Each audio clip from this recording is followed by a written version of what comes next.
नहीं देखले त जरले जियावा अइले नहा के नहीं देखले त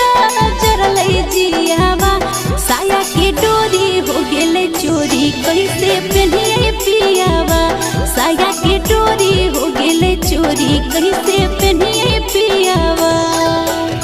रह गेले सुरक्षित हमर चोली सरियावा रह गेले सुरक्षित हमर चोली सरियावा साया के डोरी हो गेले चोरी कैसे पहनिए पियावा साया के डोरी हो गेले चोरी कैसे पहनिए पियावा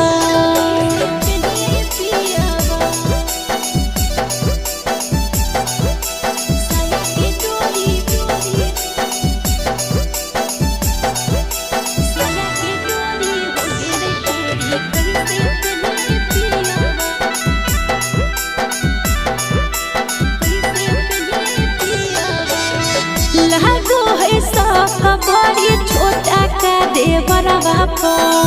मारो है कहना क्यों बैठ के दुआरा बापा हे जी लागो है साफ बड़ी छोटा का देवरा बापा मारो है कहना क्यों बैठ के दुआरा बापा लागो है सीधी लेके धागा सियावा लागो है सीधी लेके धागा सियावा साया के डोरी हो गेले चोरी कैसे पहनिए पियावा साया के डोरी हो गेले चोरी कैसे पहनिए पियावा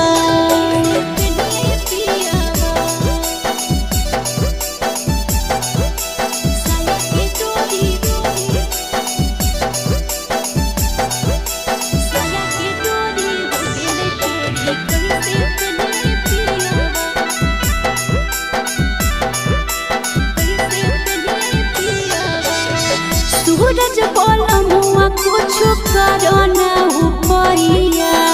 ले बसिया के खर्चा करे के रुपरिया हे जी सूरज बोला मुआ कुछ करो ना उपरिया